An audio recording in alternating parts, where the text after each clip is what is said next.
Hi students and welcome back to my channel. इस channel पे हम लोग प्रेपोजिशंस को अच्छे से पढ़ते हुए चल रहे हैं। ये हमारी इस सीरीज का थर्ड वीडियो है। हम लोग ऑलरेडी प्रेपोजिशंस ऑफ प्लेस और प्रेपोजिशंस ऑफ टाइम को पढ़ चुके हैं, जिसमें से कि हमें पता चला है ऐसे कौन से वर्ड्स होते हैं जो किसी भी दो नाउन या प्रोनाउन का किसी भी सेंटेंस में लिंक बताते हैं प्लेस या टाइम के कॉन्टेक्स्ट में, कि कोई चीज कहाँ हुई थी या कितने बजे हुई थी या कब हुई थी। ठीक है, आज की इस वीडियो में हम लोग प्रेपोजिशंस ऑफ मूवमेंट यानी कि डायरेक्शन को कवर करने वाले हैं। मतलब कि एक सेंटेंस में दिए हुए नाउन या प्रोनाउन का दूसरे दिए हुए नाउन या प्रोनाउन या किसी भी ऑब्जेक्ट के साथ मूवमेंट या डायरेक्शन के फॉर्म में उस कॉन्टेक्स्ट में क्या रिलेशन, मतलब कोई एक चीज कहीं से कहीं तक गई तो कैसे गई, अंदर गई, बाहर गई, ऊपर से गुजरी, नीचे से गुजरी, इस किस्म के वर्ड्स को आज के वीडियो में हम लोग कवर करने वाले हैं। सो नेक्स्ट आपको मेरी लैपटॉप स्क्रीन दिखने वाली है, जहां मैं आपके साथ प्रेपोजिशंस ऑफ मूवमेंट्स को बहुत डिटेल में डिस्कस करूंगी। तो प्रेपोजिशंस ऑफ मूवमेंट जो होते हैं वो ये शो करते हैं कि कैसे कोई चीज़ या कोई बंदा एक प्लेस से दूसरी तरफ किस अंदाज में मूव कर रहा है। मतलब ये इंडिकेट करते हैं डायरेक्शन और डेस्टिनेशन को। ठीक है, मतलब कि प्रेपोजिशंस ऑफ मूवमेंट के थ्रू आपको ये चीज़ समझ में आ जाती है कि पीपल का या एनिमल्स का या ऑब्जेक्ट्स का क्या मूवमेंट रहा है। तो इससे सेंटेंसेस काफ़ी ज़्यादा स्पेसिफिक हो पाते हैं। ठीक है ना। जैसे सबसे पहला और सबसे ज़्यादा पॉपुलर प्रेपोजिशन ऑफ मूवमेंट जो है वो टू है। टू ये दिखाता है कि कोई एक चीज़ दूसरी चीज़ की तरफ बढ़ी है ना। It is used to show movement towards a place, person और समथिंग।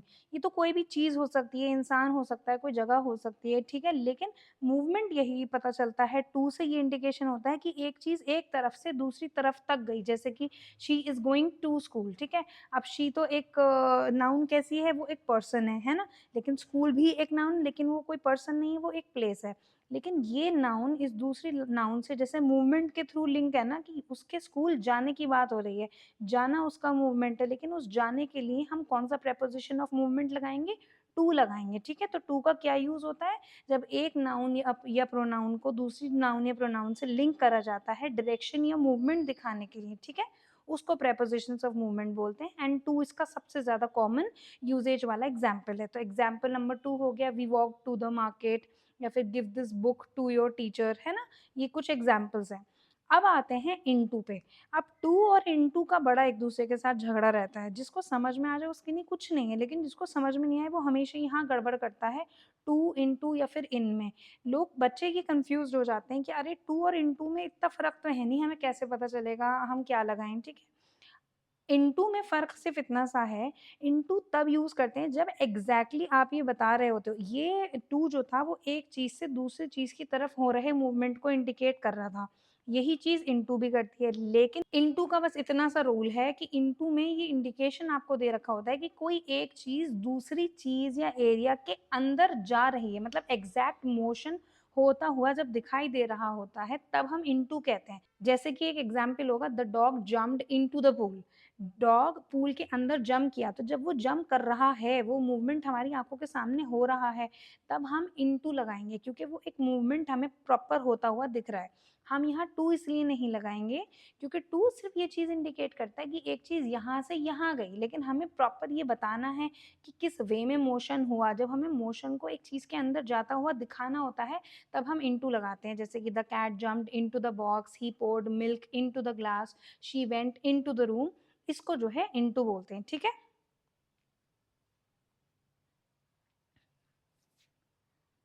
अब बारी आती है आउट ऑफ की। ये बहुत इजी है, बहुत सिंपल है, आपको शायद पहले से ही पता होगा।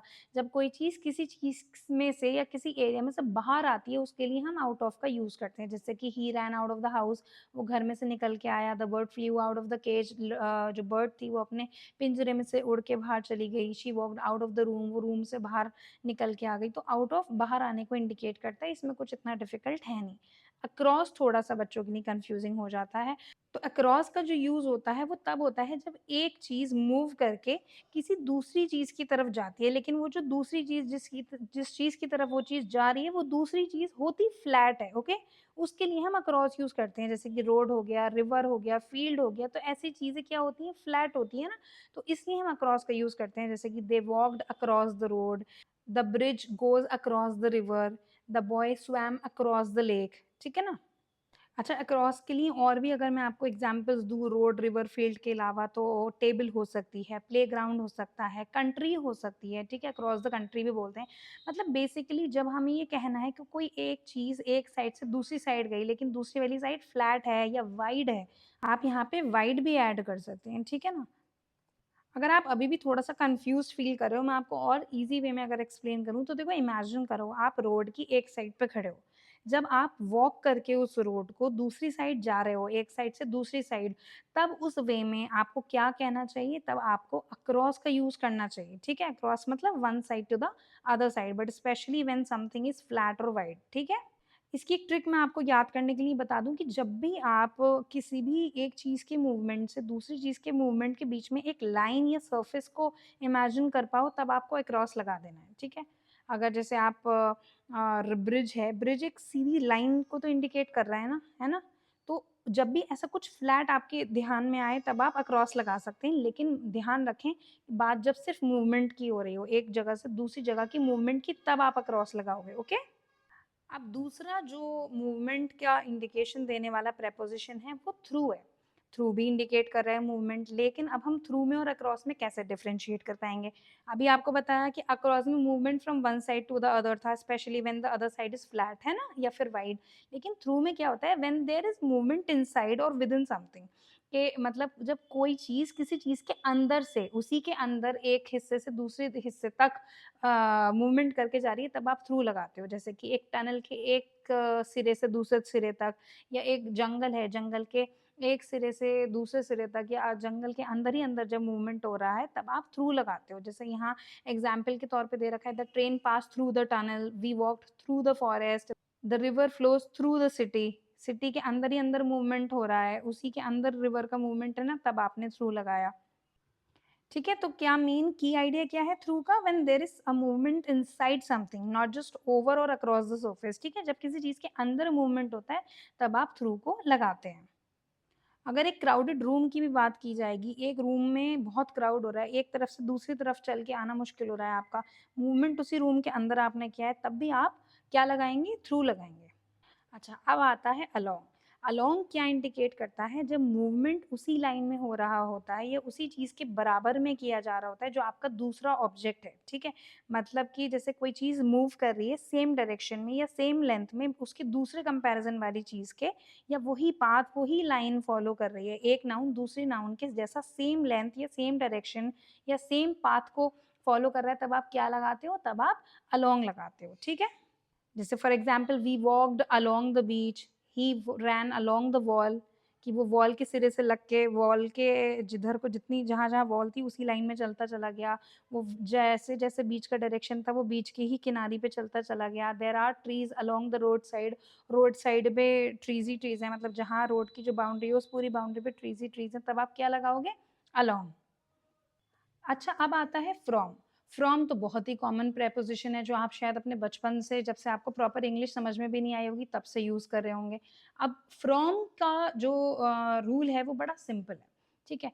From is used to show the starting point of a movement और डायरेक्शन। जब आपको ये दिखाना हो कि कोई मूवमेंट किस जगह से स्टार्ट हुआ था या कोई एक्शन किस जगह से स्टार्ट हुआ था, ठीक है? मूवमेंट दिखाना है आपको या किसी भी एक्शन का या किसी भी मूवमेंट का स्टार्टिंग पॉइंट जहाँ आपको पता है तब आप सिंपली फ्रॉम लगा सकते हो। ऐसा नहीं है कि आपको एक ये देखना है कि वो वहाँ से वहाँ गया, एक सिरे से दूसरे सिरे की बात ही नहीं हो रही है। जब सिर्फ़ एक सिरे की बात हो रही है तब आप फ्रॉम लगाओगे। दूसरे सिरे की बात हो रही है तब आपके पास ये ऑप्शंस हैं जैसे अलोंग आ गया, थ्रू आ गया, अक्रॉस आ गया। उसमें आपको डिसाइड करना है कि कोई चीज़ फ्लैट या वाइड है या वो एक एंड से दूसरे एंड एक चीज़ के अंदर ही अंदर हो रही है या मूवमेंट किसी चीज़ के सेम लाइन में हो रहा है, तब तो आपको कन्फ्यूज़न का थोड़ा-सा समझ में आ भी रहा है। लेकिन जब आपको सिर्फ़ और सिर्फ़ स्टार्टिंग पॉइंट पता हो तब आप क्या लगाओगे? तब आप फ्रॉम लगाओगे। जैसे एग्ज़ाम्पल हो गया शी केम फ्रॉम स्कूल, वो स्कूल से आई है। उसका स्टार्टिंग पॉइंट स्कूल था ना, वो स्कूल से आई है, तो हमने इंडिकेट कर दिया कि हमें उसका स्टार्टिंग पॉइंट पता है वो कहाँ से आई है, तब हम फ्रॉम लगा देंगे। The train leaves from Delhi, train कहाँ से लीव की है? दिल्ली से। एक स्पेसिफिक स्टार्टिंग पॉइंट है, हमें पता है इसलिए हमने फ्रॉम लगा दिया। अच्छा, अब थर्ड एग्ज़ाम्पल है ही वॉक्ड फ्रॉम हिज होम, वो अपने घर से निकला, उसका स्टार्टिंग पॉइंट हमें पता था तो हमने फ्रॉम लगा दिया। लेकिन आगे अगर आपके लिए थोड़ा-सा ईज़ी इसको मैं और समझाना चाहूँ तो देखो मैंने टू लगाया क्योंकि उसका स्टार्टिंग पॉइंट भले ही हमें पता है, लेकिन उसका नेक्स्ट पॉइंट भी अगर हमें पता है, उसके स्टार्टिंग पॉइंट और सेकंड डेस्टिनेशन पॉइंट के बीच का डिफरेंस है, हमें डिस्टेंस दिखाना है, रिलेशनशिप दिखाना है, तब तो हम टू लगाएँगे। लेकिन हमारा मेन मुद्दा क्योंकि अभी स्टार्टिंग पॉइंट का है, जो हमारा मेन एग्ज़ाम्पल है फ्रॉम का, इसलिए हम फ्रॉम हिज़ होम लगाएँगे, समझ रहे हो? लेकिन जब उसका दूसरा ऑब्जेक्ट हमें पता है, दूसरा स्पेस पता है, उसका लिंक हम जोड़ेंगे टू से। तो अगर मैं इतना भी कहूँ तो आपके लिए फ्रॉम का एग्ज़ाम्पल देखने के लिए काफ़ी है, ही वॉक्ड फ्रॉम हिज़ होम, ठीक है? But I will keep this as it is ताकि आपको अच्छे से डिफरेंशिएट करना आ पाए कि एक सेंटेंस में सिर्फ ज़रूरी नहीं है एक ही प्रेपोज़िशन हो। प्रेपोज़िशन 2-2 भी हो सकते हैं और ज़रूरी नहीं है दोनों ही एक से किस्म के प्रेपोज़िशन हैं। हो सकता है एक प्रेपोज़िशन ऑफ मूवमेंट हो, दूसरा प्रेपोज़िशन ऑफ प्लेस हो सकता है उसी सेंटेंस में तीसरा भी प्रेपोज़िशन हो जो कि प्रेपोज़िशन ऑफ टाइम हो सकता है या प्रेपोज़िशन ऑफ मैनर हो सकता है, ठीक है? अब बात करते हैं टुवर्ड्स की। टुवर्ड्स का मतलब ये होता है जब हमें मूवमेंट का डायरेक्शन दिखाना होता है कि वो किसी चीज़ की तरफ कोई चीज़ बढ़ी है ना? ज़रूरी नहीं है वो चीज़ वहाँ तक पहुँची होगी, लेकिन हमें मूवमेंट ये दिखाना निकल गई है यहाँ से, तब हम टुवर्ड्स लगाएँगे। जैसे कि शी वो moved towards me, he walked towards the station, वो स्टेशन की तरफ बढ़ा। अब आगे क्या हुआ हमें नहीं पता, वो पहुँचा, नहीं पहुँचा, क्या हुआ, लेकिन वो स्टेशन की तरफ बढ़ा। The dog ran towards me, dog मेरी तरफ चल के आया, भाग के आया। The plane is flying towards the west, plane जो है वो टुवर्ड्स द वेस्ट फ्लाई कर रहा है। तो जब आपको मूवमेंट का डायरेक्शन पता होता है तब आप टुवर्ड्स लगाते हो, जबकि भले ही आपको चाहे उसका रीचिंग पॉइंट ना पता हो, चाहे आपको उसका फाइनल डेस्टिनेशन नहीं पता हो, तब भी आप टुवर्ड्स ही लगाते हो। Last but not the least अब आता है ऑफ, ठीक है? ऑफ का मतलब हमें बचपन से सिखाया जाता है किसी चीज़ को ऑफ करना, जैसे कि स्विच ऑफ द टीवी, ठीक है? मतलब कि जब हमें किसी चीज़ को इनएक्टिव कर देना होता है या स्टॉप करना होता है, तब हम ऑफ को लगाते हैं। ये तो हमें बचपन से सिखाया गया है, जैसे please turn off the lights. लेकिन उसके अलावा ऑफ के 2 मेन रूल्स जो हैं वो ये हैं कि जब हमें मूवमेंट दिखाना होता है अवे फ्रॉम अ सरफेस, एक सरफेस से दूर कोई चीज़ जब जा रही होती है, तब हम ऑफ को लगाते हैं, या फिर कभी-कभी रिमूवल और सेपरेशन के लिए भी हम ऑफ का यूज़ करते हैं। फॉर एग्ज़ाम्पल मूवमेंट के लिए, movement away from a surface का एक एग्जांपल मैं आपको दूँ तो मैं कहूँगी the cat jumped off the table, ठीक है? कैट जो है टेबल से जंप करके चली गई, ठीक है? बहुत से बच्चे अगर ये लिखेंगे तो क्या लिख देंगे? The cat jumped from the table. From the table understood है, समझ आ रहा है, गलत मैं नहीं बोलूँगी। कुछ-कुछ इंग्लिश वर्बल या स्पोकन इंग्लिश में ऐसी होती है, जहाँ आप थोड़ी मिस्टेक भी कर रहे होते हो, बट आपकी चीज़ अगर आप फ्लुएंट हो, कॉन्फिडेंट हो, तो वो गलती पकड़ में नहीं आती है, ठीक है? अनलेस आप किसी फॉर्मल सेटिंग में बैठे हो।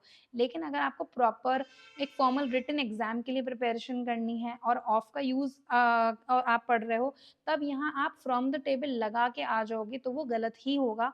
आपको ध्यान देना होगा कि movement away from a surface है कि नहीं है, ठीक है? रीचिंग पॉइंट हमें नहीं पता होता है, सिर्फ स्टार्टिंग पॉइंट पता होता है, तब हम फ्रॉम लगाते हैं। बट जब हमें अवे फ्रॉम सरफेस पे मेनली बात करनी होती है, जब हमें खासियत ये दिखानी होती है कि कोई चीज़ किसी चीज़ से दूर गई है, तब हम ऑफ लगाते हैं, ठीक है? तो ये थोड़ा-सा डिफरेंस है ऑफ और फ्रॉम में। सिमिलरली जैसे रिमूवल के लिए, हटाने के लिए, सेपरेट करने के लिए भी ऑफ को यूज़ किया जाता है।